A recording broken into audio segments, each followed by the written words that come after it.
Hi guys, welcome back to my channel. তো video দেখে মনে হচ্ছে হয়তো খুব খুব খুব শীত পড়ে গেছে, কিন্তু সত্যি গাইস খুব খুব খুব শীত পড়ে গেছে। কারণ এমনি শীতটা অতটা না বোঝা গেল, হাইওয়ে দিয়ে যখন যাচ্ছি স্কাইওয়ে দিয়ে, তখন বোঝা যাচ্ছে শীতটা ঠিক কতটা পরিমাণে পড়ে গেছে। এমনি এখন আমরা সোয়েটার গায়ে দিই না, কিন্তু এই স্কাইওয়ে দিয়ে যাওয়ার সময় আমরা বরফের মতন জমে যাচ্ছিলাম, জাস্ট এতটা ঠান্ডা পড়েছে। তো এখানে আমরা যাচ্ছি, আমি, তোমার দাদা আর পাপা, আমরা তিনজনে মিলে বেরিয়ে গেছি। এখন বাজে বিকাল এই 4:30। তো আমরা যাচ্ছি দিকনগর। দিকনগর হচ্ছে তোমার শান্তিপুর থেকে আরেকটু যেতে হয়, অনেকটাই ডিস্টেন্স। তো ওখানে হচ্ছে আমার বড় ননদের বাড়ি, তো আমি সেখানেই যাচ্ছি, কারণ আমি যাব শান্তিপুরে রাস দেখতে। তো এই নিয়ে আমার থার্ড টাইম রাস দেখা। তো আমাদের রানাঘাটের এইদিকে কোনো রাস হয় না, কিন্তু শান্তিপুরের এইদিকে রাস হয়। তো এবার প্রচণ্ড পরিমাণে আমাদের ইচ্ছা ছিল জগদ্ধাত্রী পুজোতে, মানে আমার স্পেশালি ছিল, দুজনেরই ছিল, কৃষ্ণনগরের বুড়িমাকে দেখতে যাব। কিন্তু সেটা কখনোই পসিবল হয়ে ওঠেনি, কারণ পাপা ছোট, যাবো করে হয়নি। কিন্তু মানে তখন ঠান্ডাটা অতটা ছিল না, গেলে ইচ্ছা থাকলে যাওয়া হতো, হয়তো মা টানেনি তাই যেতে পারিনি। তো এই দেখো আমরা চলে এসেছি শান্তিপুরের রাসে। তো লাইটিং দেখে বুঝতেই পারছো, আমি না অনেক ভিডিও করার চেষ্টা করেছি, বাট পারিনি প্রপারলি, কারণ পাপা ছোট, বাবা আমার আর তোমার দাদার কোলে ছাড়া কাউকে ছিল না, কারোর কাছে যাচ্ছিল না, আর ওকে নিয়ে পসিবল হয়ে উঠছিল না ভিডিও করা, কারণ ওখানে আমাদের রানাঘাটের মতনই টোটো অ্যালাউ করেনি। কিছু দূর টোটো নিয়ে যেতে পেরেছিলাম স্টেশন পর্যন্ত, পরে হেঁটে হেঁটে যাওয়ার কথা ছিল। আমরা না প্রথমে এই ব্যাপারটা বুঝতে পারিনি, তাহলে আমরা যেতাম না, কিন্তু যখন বুঝতে পেরেছি তখন অনেক দেরি হয়ে গেছে। তো এইখানে দেখেছো আমি, রাশি, জামাইবাবু আর আমার বড় ননদ মানে দিদি, বড়দি আর দীপ মিলে বেরিয়ে গেছি রাজশেঠ ঠাকুর দেখতে। তো আমি নর্মালি কিচ্ছু সাজিনি, জাস্ট বাড়িতে এসে কুর্তিটা চেঞ্জ করেছি, করে তোমার জাস্ট হালকা লিপস্টিক দেওয়াই ছিল, ওর উপরে লিপস্টিক থুপে কাজল পরে সোয়েটার গায়ে দিয়ে বেরিয়ে গেছে। আর এখানে জানো তো ভালোই ঠান্ডা, অনেকেই সোয়েটার পরেছিল, অনেকে আবার সোয়েটার না দেখে স্টাইল দেখাচ্ছিলো, কিন্তু আমি সোয়েটার পরেছিলাম, কারণ পাপা ছোট, আমি কোনো রকম রিস্ক নিতে চাইনি। এবার এর আগে আমি কোনোবার সোয়েটার পরিনি, সোয়েটার নিয়ে যেতাম, আসার সময় পরতাম, কিন্তু এবার আমি পরেছি। আর আমরা জানো তো কেউ সাজার টাইমই পাইনি, কারণ এসেছি, আমি মেবি সাজতে চাইনি যদিও, তারপরে টোটো চলে এসছে। তো এটা হচ্ছে কালিয়া দমন, ওই সিনটা আছে না, যখন কৃষ্ণকে মাথায় করে নিয়ে যাচ্ছিল আর পিছন দিয়ে পঞ্চমুখী না সাতমুখী সাপটা এসে ছাতার মতন দাঁড়ায়, তো ওটা করেছিল কালিয়া দমন। ওটা শান্তিপুরের ফেমাস ঠাকুর বলতে পারো। আর এইখানে লাইটিংটা দেখো, এখানে অনেকটুকুনি লাইটিংটা ছিল নরসিংহদেবের মুখের মতো। তো তারপরে আমি চলে এসেছি। তো আমরা সব ঠাকুর দেখিনি, কিছু কিছু ঠাকুর দেখেছি, সেই ঠাকুরগুলোই তোমাদের সাথে শেয়ার করব। তো আমরা খুব খুব খুব এনজয় করেছি, কারণ বাবা কাউরির কাছে যাচ্ছিল না, বাবাকে নিয়ে আমরা খুব মজা করছিলাম।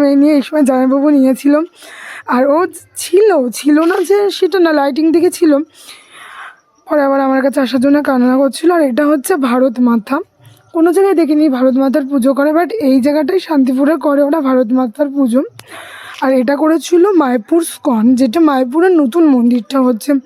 তো এর ভিতরে ঠাকুরটা আরও সুন্দর, প্যান্ডেলটা ঠিক যতটাই সুন্দর, ঠাকুরটা জাস্ট অসাধারণ। সেটা তো প্যান্ডেলের ভিতরে না গেলে তোমরা বুঝতে পারবে না।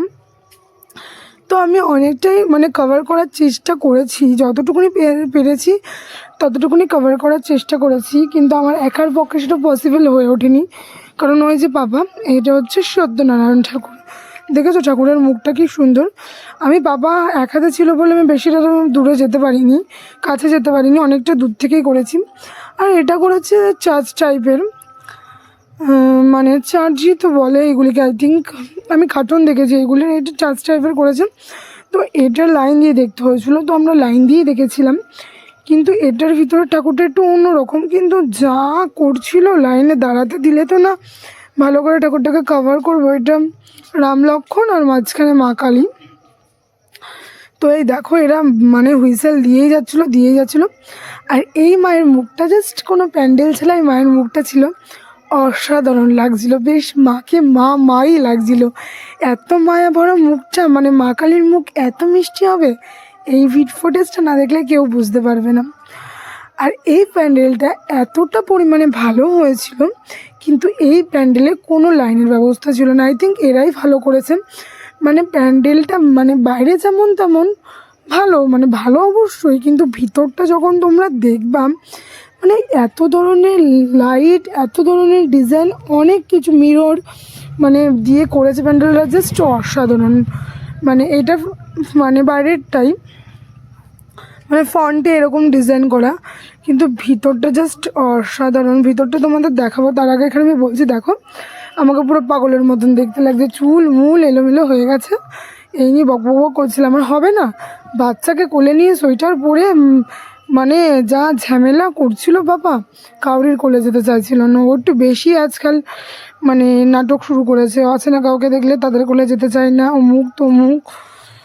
তো এবার তোমাদের দেখাচ্ছি ভিতরেরটা। এই দেখো, বললাম না জাস্ট অসাধারণ করেছে, অসাধারণ। আমার সব থেকে এই প্যান্ডেলটাকে আমি 100-তে 100ই দেবো।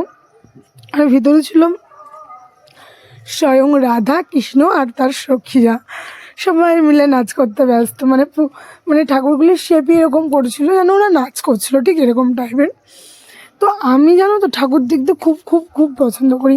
মানে অনেকে আছে পছন্দ করে না, ঘুরতে যেতে ভালোবাসি, খেতে যেতে ভালোবাসি ডিনারে। আমার কাছে না, আমি ঠাকুর দেখতে যখন বেরিয়েছি প্রপার আমি ঠাকুরই দেখব। তো এই দেখো রাধা কৃষ্ণ তার সখী, আর সাইডে একটা মানে সত্যি এগুলি তো মডেল, আর সাইডে অরিজিনাল ঠাকুরটা ছিল সেটা হচ্ছে নারায়ণ ঠাকুর। এটা হচ্ছে সেকেন্ড প্যান্ডেল। এই প্যান্ডেলটাও মোটামুটি, এই সেকেন্ড নাম মানে তার পরেরটা, এই প্যান্ডেলটাও মোটামুটি ভালো করেছিল। তো এটার ভিতরে রাধাকৃষ্ণ করেছিল, সেটা আর করিনি কারণ নর্মাল রাধাকৃষ্ণই করেছিল তার জন্যে। আর এটা হচ্ছে শান্তিপুরের বুড়ো শিব। এই শিবটা কিন্তু বেশ বড় হয়, আমি প্রত্যেকবার এই শিবটা দেখি। তো লাস্ট টাইম এখানে এসে আমার রুমাল হারিয়ে গেছিলো, তো আমার ননদের মেয়ে বলছিলো মনে আছে তোমার রুমাল হারিয়ে গেছিলো? আল্লাহ হ্যাঁ বাবা মনে আছে। আর এই প্যান্ডেলটা হয়েছিল আগমেশ্বরী মায়ের পাশ দিয়ে। মানে এই মানে শান্তিপুরের যে যারা আমার ভিডিও দেখেছে জানে মা আগমেশ্বরীর ভিডিও করেছিলাম তো এইখান দিয়ে। তো এইখানে আমরা শেষ করে দিয়েছিলাম, দিয়ে বাড়িতে এসে শুরু করেছিলাম ঢাকাই পরোটা। তো এটার সাথে ছোলার ডালের করেছিলাম। তো এই পরোটাটা নর্মালি ভেঙে খেতে একদম ভালো লাগে না। আমরা প্রথমে ভেঙে খাচ্ছিলাম আর বলছিলাম কি এমন আছে যে 30 টাকা দাম, কিন্তু পরে তোমার দাদা বুঝলো মানে পরোটাটাকে পুরো ভাঙতে হয়, ভেঙে ওই তরকারিটার সাথে মিক্সড করে খেতে হয়, তখন তাও মোটামুটি ভালো লাগছিলো। কিন্তু দাম অনুযায়ী অতটা ভালো না, প্রচণ্ড শক্ত মচমচে। তো এইখানেই ঢাকার পরোটা খেতে খেতে আমার ভিডিও আমি শেষ করব। এখন বাজে রাত্রি 10টা, আর ভিডিওটা বানালাম না, বড় করলাম না। তো মোটামুটি শান্তিপুরের রাসের ঠাকুর কিন্তু তোমাদের আমি বাড়িতে বসেই সব দেখিয়ে দিলাম। আর ভিডিওটা ভালো লাগলে অবশ্যই লাইক কমেন্ট শেয়ার করে দিও, পাশে থেকো, সঙ্গে থেকো, সুস্থ থেকো। সুস্থ থাকাটা খুবই জরুরি। আমি জানি না আমি কতটা সুস্থ থাকবো, কারণ এই ঠান্ডার মধ্যে পাপাকে নিয়ে ঠাকুর দেখে সুস্থ থাকাটা কি সম্ভব হবে? হয়তো না, কিন্তু ঠাকুরকে বলে যেতে আমার ছেলেটা সুস্থ থাকে, কারণ এত ঠান্ডা পড়েছে। আর ঠান্ডার মধ্যে এতটা পরিমাণে না বেরোনোই উচিত ছিল, কিন্তু ঠাকুরের কি ভাই বলতে নেই। আজকে আমি ভয়েস ওভার দিচ্ছি, আমার ছেলে সুস্থই আছেন। তো বাই বাই, পাশে থেকো, সঙ্গে থেকো, ফুল ভিডিওটা ওয়াচ করো।